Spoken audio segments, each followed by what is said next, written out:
Tayo po ay manalangin. Magandang umaga sa iyo. Bilang Diyos, nabati po namin kayo sa anibersaryo ito. Ngayon po na sa puso namin, sinasabi namin kapuri-puri po kayo, Panginoon. Kamangha-mangha ang ginagawa ninyo sa iglesia nito, Dakilang Diyos. Maraming po salamat at pinag-isa mo kami ngayon. Ngayong 37th anniversary, nagkatipon-tipon kami, Panginoon, upang purihin ka, salamatan ka, luwalhatiin ka. Salamat, aming Ama, sa iyong mga salita. Napagbubulay-bulayan namin ngayon, kaya hiningi po namin ang buong kapangyarihan ng iyong banal na Espiritu sa bawat isa po sa amin. Maraming pong salamat, aming Diyos ng buhay, sa pangalan po ng aming Panginoong Kristo. Amen. Babasa po ako sa Romans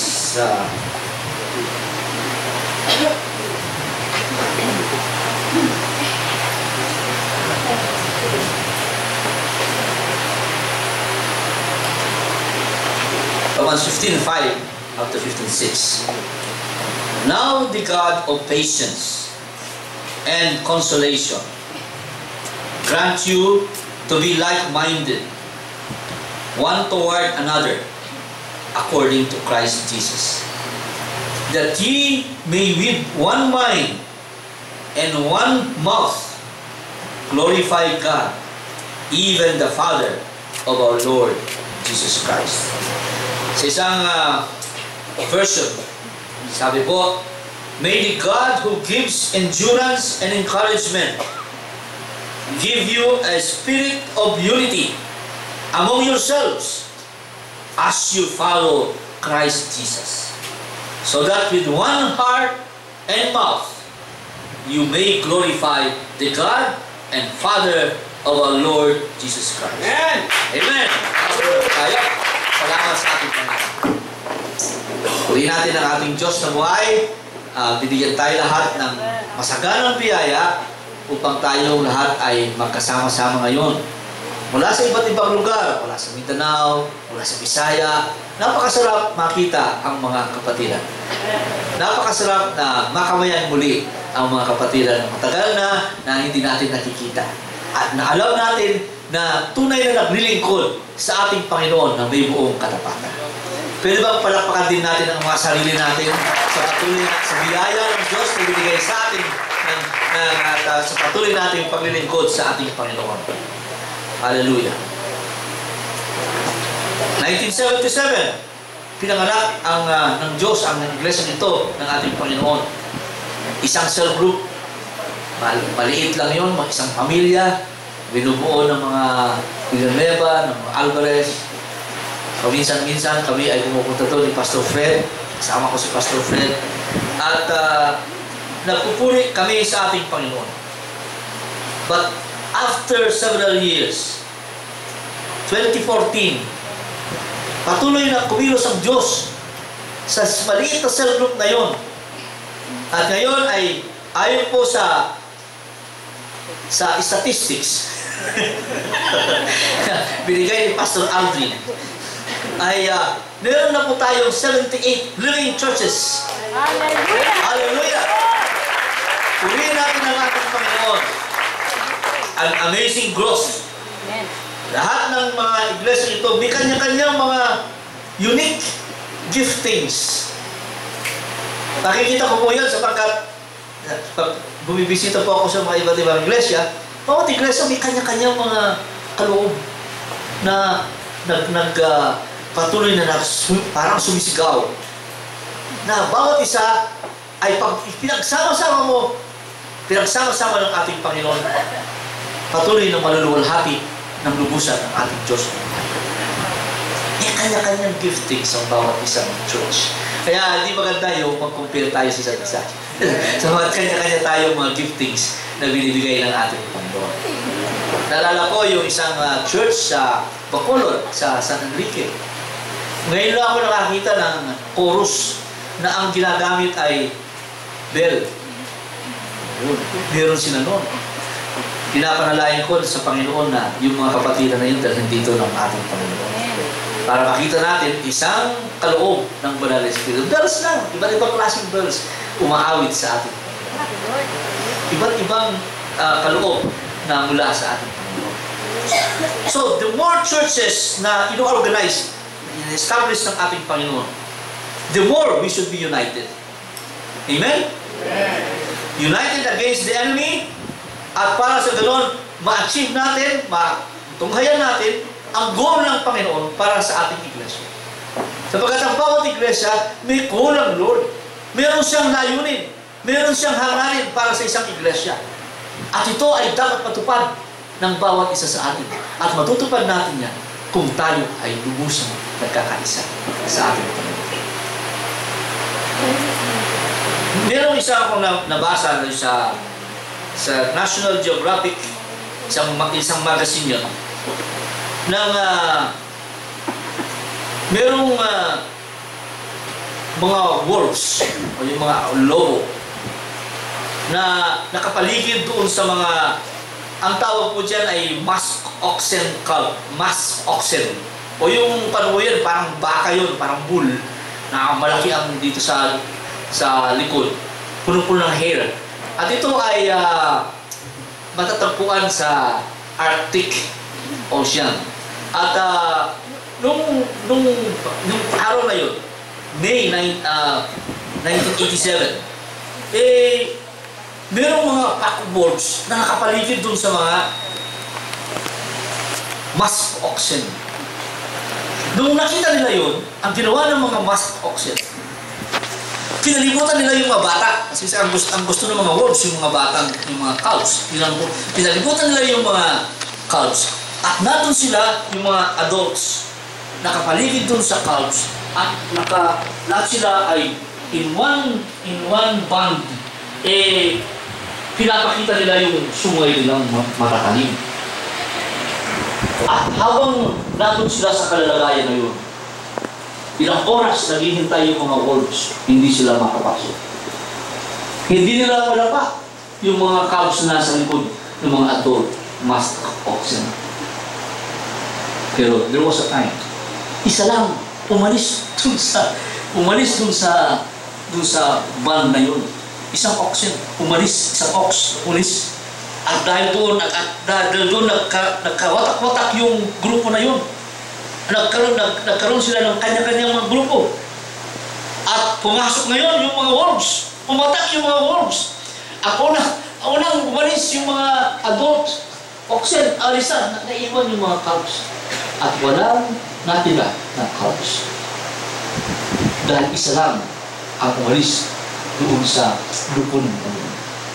So makita natin, kung tayo ay nagkakaisa sa kapangyarihan ng Panginoong Hesus, ang kaaway hindi makakapasok sa bawat isa. Ang katawan natin, halimbawa, ay isang ilustrasyon ng pagkakaisa. Iba-iba ang miyembro ng katawan ng bawat isa sa atin. Di kanya-kanyang function ang katawan ng bawat isa sa atin. Hindi pare-pareho ang miyembro ng ating katawan. Pero nagkakaisa ito. Sapagkat lahat ay sumusunod sa sinasabi ng nasa brain. Kung anong sinasabi ng utak, siyang ginagawa ng lahat. Ganun din ang iglesia. Iba-iba miyembro ng iglesia. Iba-iba ang ating mga karanasan. Iba-iba ang ating mga edukasyon. Iba-iba ang mga gawain ng bawat sa atin. Pero nagkakaisa tayo. Sapagkat isa lang ang pinagmumulan ng lahat ng ating mga kaisipan at desisyon. At yan ay ang ating Panginoong Kristo na siyang ulo ng iglesia na ating Panginoon. Kung nagawa natin yung mga bagay ngayon, pagkakaisa, ikita natin, we are protected from the enemy. At nagagampanan natin ano ang layunin ng Diyos para sa bawat isa. Ano ang layunin ng Diyos para sa iglesia? Itong layunin na ito, malagi kong tinatanong yan sa Panginoon. Yan, nakikita ko ang layunin ng ating Panginoon. Subalit, meron pang layunin ng Panginoon na hindi ko pa kaano nalalaman. At kaano. Sapagkat ang iglesia ito ay itinalaga ng Panginoon in a mysterious manner sa kapangyarihan ng banal na Espiritu. Walang sino man sa mga namumuna sa iglesia ang nag-isip na magkaroon ng isang iglesia. Ito ay ginawa ng Panginoon dahil ginusto ng ating Panginoon. At dahil ito'y ginusto ng ating Panginoon, binigyan ng maraming mga kaloob ng ating Panginoon. At dahil sa mga kaloob na yun, iisip ka, bakit ka binigyan ng maraming kaloob? May dahilan ang lahat. Amen? Amen. Naniniwala po ba kayo? Amen. Hallelujah. So, dalawa ang reasons why we must be united. That we may protect ourselves from the enemy and his doctrines. And for us to achieve the given goal given by our God. Bilang isang iglesia, maliligtas tayo mula sa mga maling aral kung tayo ay nagkakaisa. At bilang isang iglesia, maabot natin ang hangganan ng gawaing iniatang sa atin ng ating Diyos. Lalatigit ang pangangaral ng salita ng kaligtasan. Pero makikita natin, sa binasa natin kanina na teksto, mayroong mga elemento na dapat po natin matutunan. Una po, effort must be made, must be done to achieve unity. Dapat meron tayong layunin, meron tayong pagnanasa na magkaroon ng pagkakaisa sa ating iglesia. Merong effort na gagawin. Ito yung, kaya nga merong sinasabi dito sa teksto na binasa natin, through our patience and consolation. Diba? Pag sinabi patience, long-suffering yun. May kasamang long-suffering. At pag sinabi consolation, yung sabihin, meron nagko-comfort. Bakit meron nagko-comfort? Kasi nasasaktan. Di ba? Nasasaktan. Kung ang pagkakaisa ay may kasama na patience and consolation, ibig sabihin, may effort on our part to make sure that the church is united. Even Paul sa Ephesians 4, sinabi niya, he speaks of endeavoring to keep the unity of the Spirit and the bond of peace. Yung word endeavoring, ibig sabihin niya, meron kang effort na ibinibigay para sa ganun ang pagkakaisa ng isang iglesia, ng bawat isa sa atin, ay ating makamtan sa kapangyarihan ng Banal na Espiritu. There must be a conscious effort to keep the unity among us. Ano ba ang dapat natin ipagpasensya sa ating mga kapatid upang manatili ang pagkakaisa? Di ba? Kailangan meron tayong pinagpapasensyahan din. Hindi sa lahat ng bagay yung karapatan mo ang siya mamumuna. Meron bang mga karapatan mo na kailangan mong ipagparaya para lamang manatili ang pagkakaisa? Di ba? Ako'y nasaktan. Kaya ko bang patawarin ang isang kapatid alang-alang sa pagkakaisa ng iglesia?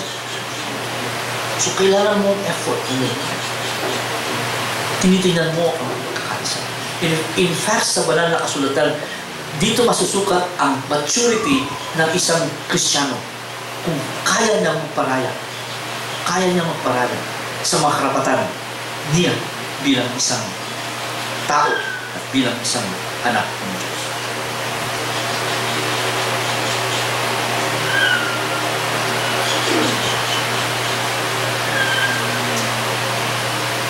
Sa iglesia, may iba't ibang issues that divide the church. Karamihan, mga non-essentials. For instance, mayroong mga iglesia na ayaw nila ng drums. Di ba? Mayroong mga gano'n. Mayroong mga iglesia na ayaw nila magpapalakpak. Pero these are all non-essentials. I-respetuhin na lang natin siya. Mayroong mga iglesia na kailangan isang communion cup lang. Pero tayo kanya-kanyang communion cup, diba? Merong iglesia na hindi nagkakaisa sa gifts ng Holy Spirit. So, merong mga iglesia hindi nagkakaisa dahil sa dinubuan. Sabi ng isa, pwede kong kainin ang dinubuan. Sabi ng isa, hindi pwede. Pero, hindi nagkakaisa to. Dapat tayo magkaisa sa mga major doctrines ng church. Salvation, na ang Bible ay salita ng Diyos, na kailangan natin sumunod sa lahat ng utos at kalooban ng Diyos. Yan ay mga unconditional. Bilang isang iglesia, meron tayong statement of faith. Kailangan nagkakaisa tayo sa statement of faith. At dapat bawat isa sa atin patuloy na tinitingnan yung statement of faith na yun. Nagkakaisa ba tayo sa statement of faith ng church? Amen. Pero, pagdating sa mga minor doctrines, respetuhan tayo. Pag isa ayaw niya ng dinuguan, hayaan mo siya. Pag kumain ka ng dinuguan, tumago ka na lang. Kung isa gusto niya ng, ayaw niya ng drums, hindi mo ka muna mag-drums. Wala namang mawawala sa'yo kung hindi ka ng drums. Yung mga non-essential. Wala isang libro nun, maliliit na bagay, pabayaan mo na lang. Yung mga maliliit na mga bagay, pabayaan mo na lang. Sapagkat masasaktan ka lang kung gagawin mong malaking issue ang isang maliliit na mga bagay. Praise the Lord! Hallelujah! So, ganun po ang kailangan ng effort. Pangalawang bagay, ang nagbibigay talaga ng pagkakaisa sa atin ay ang banal na Espiritu. Hallelujah! Di ba natin nagula kanina? Ang banal na Espiritu ang nagbigay sa atin ng pagkakaisa sa pagsamba, pagpupuri sa ating Panginoon. Bawat puso, bawat kaisipan, bawat tinig, nagkakaisa sa pagpupuri at pagsamba sa Panginoon. Sinong gumawa nun? Ang banal na Espiritu. Unity is the work of the Holy Spirit. It's not our work. Ang banal na Espiritu ang na siyang mga aliw and comforter. Di ba naalala kanina? With patience and consolation, keep the unity. Kung mga gawain ng Holy Spirit ang mag-aliw sa atin, mag-comfort sa atin, magbigay ng consolation, maging magpapasensya sa atin, sa ating mga kapatiran, bigayan ng banal na Espiritu. Nagbibigay ng kaloob. Nagtuturo ng banal na kasulatan.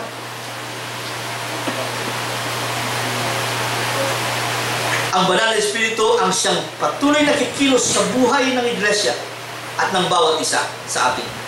Ang banal na Espiritu ang siyang nagbibigay ng pag-ibig na nagbubuklod sa atin sa kapayapaan. Ang banal na Espiritu ang siyang nagbibigay sa atin ng iisang kaisipan na paglingkuran ng ating Diyos ayon sa kanyang kalooban at kapamarahanan.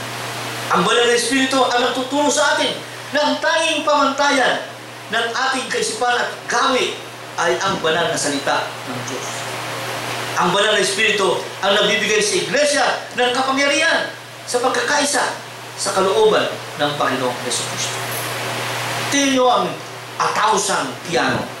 Isipin lang ninyo, i-illustrate, 1,000 piano. 1,000 piano. Pare-pareho ang tune yan.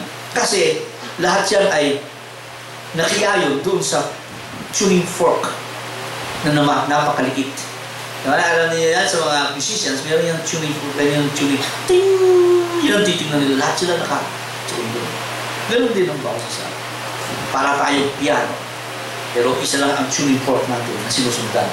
At yan ay ang ating Panginoon Jesus. Hallelujah! Naalala din natin yung Pentecost. Nagkakaisa ang mga kapatiran sa pagsunod sa kalooban ng Panginoon. Sabi ng Panginoon, manatili kayo sa Jerusalem. Nandun lang kayo, hintayin ninyo ang pagbuhos ng banal na Espiritu. Sinunod nila ang ating Panginoon. Nanampalataya sila sa salita ng ating Panginoon. At sa panahon ng Pentecostes, ibinuhos ng Diyos ang banal na Espiritu. Ang kaloob ng banal na Espiritu ay kanilang nalagasan. Nakita nila ang kapangyarihan ng Diyos. Kumilos ang Diyos. At sa pagkilos ng ating Diyos, dahil sa kapangyarihan ng Diyos, 3,000 ang nagkaroon ng kaligtasan sa panahon na yun. Sino gumawa nun? Ang banal na Espiritu na kumilos. At dahil ginawa niya ng banal na Espiritu, dahil nagkakaisa ang mga anak ng Diyos ng panahon na yun. At hindi lamang yun, yung 3,000 na yun, 3,000 na yun, na naunang naligtas, ay patuloy sila nagkaisa sa pag-aaral ng salita ng Diyos, sa pakikipagkaisa, sa fellowship, sa pananalangin, in prayers, and breaking of bread. Nagkaisa sila dahil kumilos ang Banal na Espiritu. At tumilos ang Banal na Espiritu dahil unang-una, nagkaisa sila. So nakikita natin ang kahalagahan ng pagkakaisa. Sa pagkakaisa natin, kikilos ang Banal na Espiritu. At ang Banal na Espiritu, lalo magdadagdag ng pagkakaisa sa bawat isa sa atin. Amen! Kaya makikita natin, ang pagkilos ng Banal na Espiritu na nagbibigay sa atin ng pagkakaisa ay may prerequisites. Meron siyang precondition kung sumusunod tayo sa kalooban ng Diyos sa pamamagitan ng Panginoon Jesucristo. Doon sa Pentecostes, kumilos ang Banal na Espiritu dahil sumunod sila sa banal na kalooban. Kung tayo ay susunod, patuloy na magkakaroon ng hangarin na sumunod sa kalooban ng Panginoon. Kikilos ang Banal na Espiritu ng pagkakaisa. At makikita sa atin ang tunay na pagkakaisa sa Iglesia. Ano ang pinagagawa sa atin ng Panginoon? Ang magligtas ng kaluluwa sa pamamagitan ng pangaral ng salita ng Panginoon. Ang maglingkod sa Diyos sa iba't ibang kapamaraanan. Ang magpuri at magsamba sa Diyos. Ang manalangin. Ang makipagkaisa sa mga kapwa mananampalataya sa pag-aaral ng salita ng Diyos. Patuloy natin itong ginagampanan sa tulong at kapangyarihan ng Banal na Espiritu. Makikita natin ang Banal na Espiritu kumikilos na rin sa buhay ng mga sasama. So kung hindi na tayo namumuhay sa kapangyarihan ng Banal na Espiritu, ito ang nagdudulot ng pagbabahagi sa isang iglesia. Kaya ang iglesia ay magkakaroon ng pagbabahagi kung hindi na ito lumalakad ayon sa kalooban ng ating Panginoon. Tingnan niyo ang ilang sa mga bagay na nagdudulot ng pagbabahagi sa isang iglesia. Selfish ambition. Sa 3 John 9, we read of Diotrephes, isang mananampalataya, Diotrephes, who wanted to control the church. The Bible says he loved to be the first. Personal ambition. At sa iglesia ito, isa lang ang dapat na mamuna. At yan ay ang ating Panginoon Jesus. Hallelujah! Favoritism. Iba, gusto nila itong preacher na ito. Iba naman gusto ganitong preacher. Ang iba gusto ganitong pastor. Ang iba gusto ganitong pastor. Ito yung naranasan din ni Pablo. Yung iba gusto Apollos. Gusto si Kristo. Pero, tandaan po natin, isa lang ang dapat mataas sa iglesia ito. Isa lang ang dapat nating hintayin palagi. Ang Panginoong Kristo na gumagamit sa bawat isang pastor, bawat isang manggagawa ng ating Panginoon. Regardless of sino man siya, ginagamit pa rin siya ng ating Panginoon. Amen? Meron kang malalaman at meron kang matututuhan sa bawat isa sa atin. Sa bawat isa sa atin, ginagamit ng ating Panginoon sa kapangyarihan ng Banal na Espiritu. Walang favoritism. Kaya makikita natin dito sa Quezon City, merong pastor for the month. Pastor for the month na yan, siya yung mga siwa sa lahat ng mga gawain. Baptism, yung sa baptism sa child dedication. Yan ay paraan ng Panginoon para mawala yung favoritism. Gawin natin yan. Yan ang kalooban ng ating Panginoon. False teachers come in. Alam mo rin yun, mayroong isang katuruan ngayon na napakamulang ito sa YouTube. Hindi ko akalain na ganito ang kanyang katuruan. Ang kanyang katuruan ay, it is dangerous for an individual to have an intimate relationship with God. Dapat daw ang intimacy should be through the church. Tingnan niyo yan? Saan nakikita yan sa Bible? Yan ay mga maling aral. At pumapasok yan sa church. Pero kung tayo ay nagkakaisa sa pananalangin, nagkakaisa sa sa fellowship, nagkakaisa sa patuloy na paglilingkod sa ating Panginoon, hindi makakapasok yan sa isang iglesia. As the Holy Spirit works sa buhay ng pausa sa atin, nagbibigay siya ng pagkakaisa. Ano ang purpose? To glorify our God. Ang bunga ng pagkilos ng Banal na Espiritu sa isang iglesia na hangarin sumunod, na may hangarin na sumunod sa kalooban ng Panginoon. Sa isang iglesia na may hangarin na sumunod sa kalooban ng Panginoon, ang bunga nito ay ang pagkakaisa. Ang sabi dito sa teksto, isang kaisipan at isang bibig na nagpupuri at lumuluwalhati sa ating Diyos. Praise the Lord! Amen!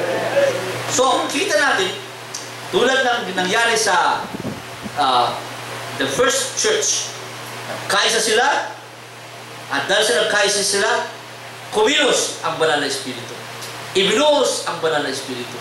At dahil sa ibinuhos ang Banal na Espiritu, marami ang nagkaroon ng kaligtasan. Nakita nila ang kapangyarihan ng Diyos. Marami ang naligtas. At dahil sa pagkilos din ng Banal na Espiritu, patuloy na nagkaisa. Maging yung 3,000 na yun ay nagkaisa sa paglilingkod sa ating Panginoon. Isang bibig, isang kaisipan na luwalhatiin ang pangalan ng ating Panginoon Kristo. At ganoon din ang ginagawa ng Panginoon.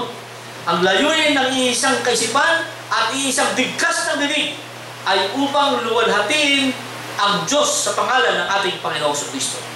Dito natin makikita ang tunay na pagkakaisa. Pagkakaisa sa pananampalataya, pagkakaisa sa paglilingkod sa ating Diyos, at pagkakaisa sa pag-ibig sa Diyos na buhay.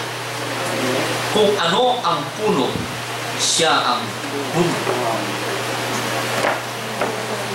Question therefore is, do we as a church glorify God and God alone? Tayo ba ay nagkakaisa? Isang bibig, isang kaisipan na luwalhatiin ang pangalan ng ating Panginoon Kristo. Yan po ang end ng unity. The end of our unity is to glorify God and God alone. Amen! Christ is coming ay patuloy na pinalalago ng ating Panginoong Jesucristo sa kapangyarihan ng Banal na Espiritu. Patuloy itong lumalago. At alam ko na patuloy ang bawat isa magkakaroon ng hangarin na magpagamit sa ating Panginoon sa pagpatuloy na paglago ng iglesia ito ng Christ Camp, sapagkat ito ang kalooban ng ating Panginoon sa bawat isa sa atin. But we must be united. Like the musk oil, ox at all times. To be united, we must endeavor to be united in the Spirit.